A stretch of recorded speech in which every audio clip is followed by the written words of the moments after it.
Test roll. Get your hair and makeup done. Action. Hey, don't be disrupting his meditation over here. It's a beer meditation. It's very important. Almost time to be on the about radio. It's only 8 seconds away. 7. Oh my God. 6. 5. Still time to panic. 4. 3. 2. 1. Go. We're rolling. Let's have a party and drink up a lot of beer. Let's have a party and drink up a lot of beer. Well, wine is fine, but give me lots of beer. How many times have we said that? Let's have a party and drink up lots of beer. It's 25 minutes before 9 o'clock, the morning news with Webster and Nancy on WILK. And now the two-time winner of the Pennsylvania Association of Broadcasters Award and the not one but two-time winner of the Pennsylvania Association of Broadcasters Pennsylvania Association Award, promoting, I got enough awards in there, promoting and advancing the craft and microbrew culture in Northeast Pennsylvania. It's another edition of the Friday Beer Buzz! And the Friday Beer Buzz, powered by Sabatini's in Exeter, one of the area's greatest selections of rare, craft, and imported beers. Growlers and crowlers, a hand pump. Oh, my. And 35 rotating drafts at Sabatini's Pizza and Sabatini's Bar and Bottle Shop, Wyoming Avenue, Exeter. That was not the actual voice of George Takei. We have an amazing George Takei impersonator in the studio with us this morning, along with Lindo Sabatini. Lindo. Good morning. Hey, Lindo. Bill from mybeerbuzz.com. Happy Friday. Bill, I hope I'm not letting the cat out of the bag here, but that was an outstanding George Takei. That was not me. I don't know where Sure, that go came ahead, from. deny it. I was Channeling. channeling George Takei. You were meditating before we started. I Look, was. You brought the spirits in. Yeah, I was kind of my mantra, wasn't it? Oh. All right, well, anyway. We have a guest. Oh, let's get right to our guest. He's on the phone. Here he comes. He's coming to us from Lexington and Roseland, Virginia. From Devil's Backbone Brewing, we have Jason Oliver. Welcome to the Friday Beer Buzz, Jason. Yeah, thanks for having me. Thanks for being here. So, Jason, first let's start with the name Devil's Backbone. Where does the name Devil's Backbone come from? So the name Devil's Backbone is a historic reference. It goes back to Thomas Jefferson's father, Peter Jefferson, who was tasked to survey the Blue Ridge, and I guess he was going up to the headwaters of the Rappahannock River and talked about this really perilous kind of. He talked about going over the Devil's Backbone, and it was really rough and craggy. And the colorful reference, I think, in the journal is that he almost lost a couple mules going over the Devil's Backbone. Oh, boy. Wow. So we're in the Blue Ridge Mountains, and we thought, that's a colorful name and part of the area, and decided to take it as our own. Yeah. And we should go ahead. It's a lot better than we lost a couple of mules brewing company. Muleless. Yeah. And we should point out it is not possessive. There's no DEVIL''S. It's all Devils. Because the first time I wrote about Devil's Backbone, I put the apostrophe in, and someone at Devil's Backbone quickly corrected me. Sounds about right. So the devil is not possessive. No. Whoa, wait a minute. We not had a possession. Someone else's backbone. All right. So Devil's Backbone started in 2008, and the owners, co-founders, Steve and Heidi Crandall, they were inspired by a ski trip? Yeah, so many of us have sort of these beer epiphanies, and we like to say beer is a journey. You kind of get into it, and it takes you different places. And so Steve was not a beer guy. He was kind of more of a gin and tonic kind of guy, and he was skiing in the Alps with his wife and his friends. And his buddy turned him on to Weiss beer, turned him on to Von Stefan, and it blew him away that, here's this Hefeweizen, this cloudy wheat beer that has this totally different flavor. It doesn't taste like, maybe the Strohs or Schlitz he was used to or whatever. It's a totally different thing, and it just sort of opened his eyes. And so when he came back to the U.S., his eyes are now open. Now he started to kind of see, and this was back in the 80s, and then he started to see, maybe a craft brewery pop up here and there. And, that's what started his journey towards beer and opening up a brewery. So, Jason, what was your journey? What's your background? So my background, I have a degree in history and a minor in philosophy, and, which is perfect for making beer. If I had maybe a more useful degree, I'd be doing something else. What does history and how does history and philosophy, what does that bring to your beers that you brew?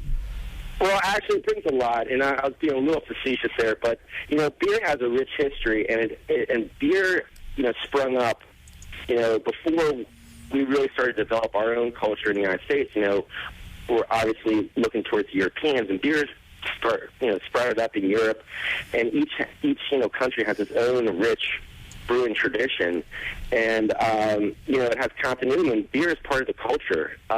It's part of the culture in the United States, but even more so if you go to the great brewing nations, let's say Germany or Belgium or England. Beer is just part of their national identity, and I really think that's cool, and I really like to instill some of that in our beers. So some of our beers are very traditional minded, but then others, sort of take that as a starting point, and then we go in different directions with it. But I think that's one aspect of beer I really love. Is just really the rich cultural history of it. Well, like a minute ago, you said something that really caught my ear, and it's a phrase that I'm going to use often, and it was the words beer epiphany, because I think that really legitimizes, if you hang that in front of, what we should do. If you call it a beer epiphany, I think it lends some weight to it. I like that idea very much. I'm getting a T-shirt, matter of fact. and I love the inspired by tradition but not handcuffed to it. I think that's a great descriptor for how you guys brew. Tell us a little bit about, you have something called the Outpost and something called the Base Camp. Tell us about what those two different things are.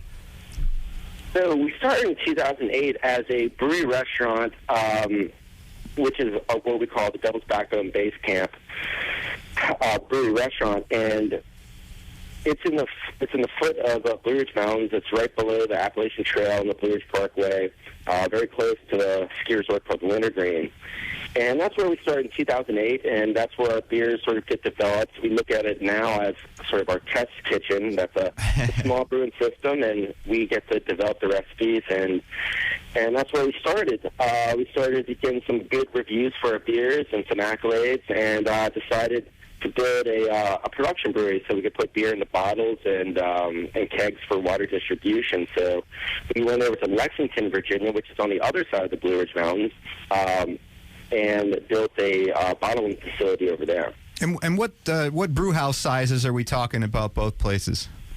Okay, so brew house sizes, the original one is an 8.5 barrel or 10 hectoliter. It's a German design system, so they kind of go metric, but the equivalent is 8.5 barrels. And then our original brew house size of Outpost was a 30 barrel, but then we have since upgraded to a 120 barrel brew house. Wow. The capacity over there looks like we're aiming to do about 70,000 barrels this year. Wow. So we're at the Outpost, and we've been growing. It's always been in a state of, I guess, construction, because it's always been a state of expansion since we started.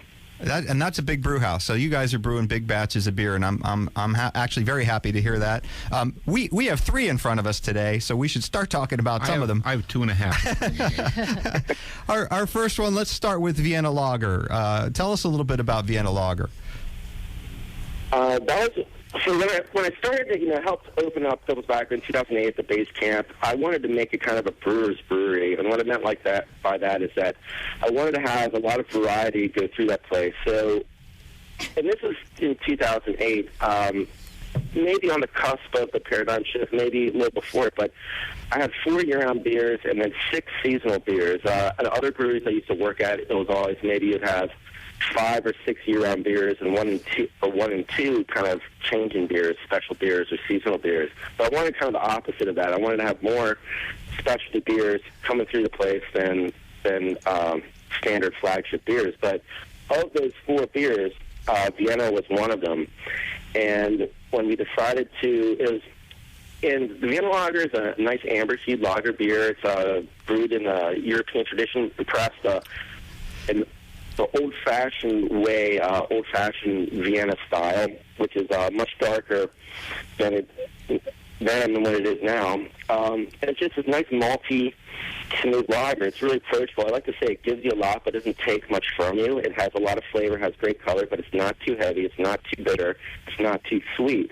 And so it's found this really cool niche in our market, and it's our best seller. It's our flagship beer. Yeah.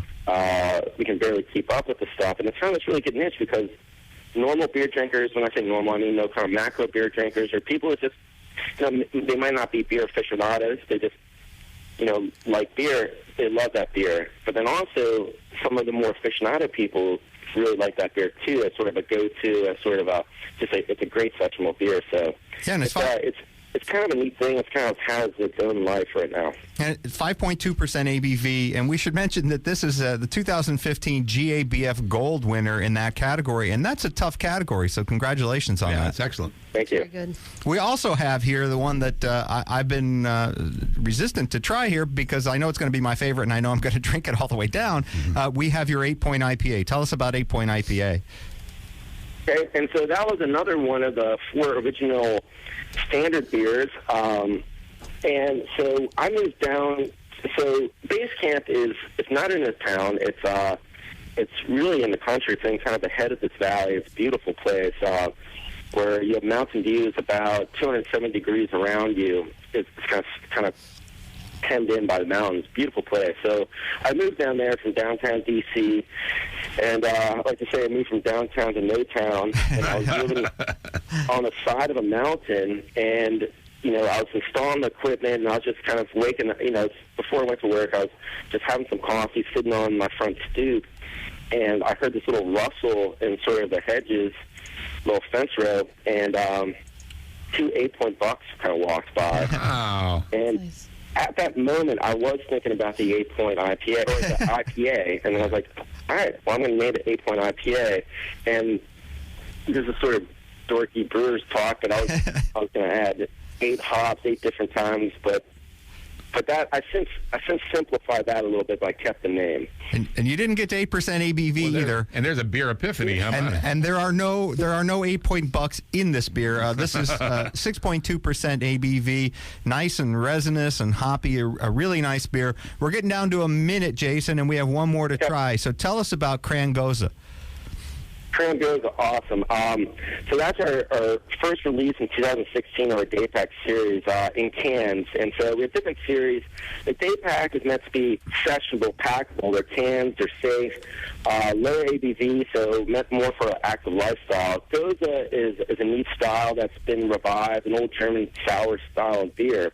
And so this one we had pureed cranberries to the fermentation, so you have this great pinkish red hue. This beer has a nice tartness to it, and the Goses traditionally have a little bit of salt in them, and then we put a little bit of salt. But what I really like about our salinity level is that you can't really taste it, but yet you can kind of feel it a little bit, and it just makes you want to take another sip of beer. And really proud of that beer, and really happy to have that on the market. My favorite kind of beer is the one that grow up. My favorite kind of beer is the one that makes you want to have another beer. You know? Yeah. Can you argue with that? 4% ABV, nice and tart. Yeah, the salinity is in the feel. It's a really nice beer, and I think it's a style that's up and coming, and the can package is perfect. Great. Jason Oliver is a brewmaster at Devil's Backbone. We've been enjoying Vienna Lager, 8-point IPA, and Cran-Gose this morning. 3 excellent beers. Jason, thank you for being on the show. Hey, thanks for having me. All right, take care. Jason. We'll talk to you again. It's 12 minutes before 9 o'clock. It's the WILK Friday Beer Buzz, powered by Sabatini's in Exeter, one of the area's greatest selections of rare craft and imported beers. Growlers and Crowlers, a hand pump, and 35 rotating drafts, all at Sabatini's Pizza and Sabatini's Bar and Bottle Shop, Wyoming Avenue, Exeter. The Friday Beer Buzz, bringing good beers and good people together.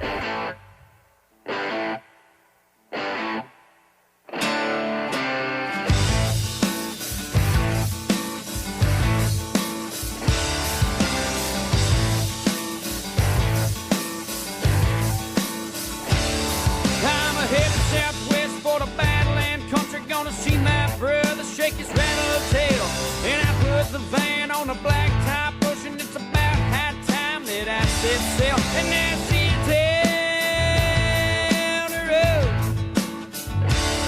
And now see you down the road. Down on God's highway or the Devil's Backbone.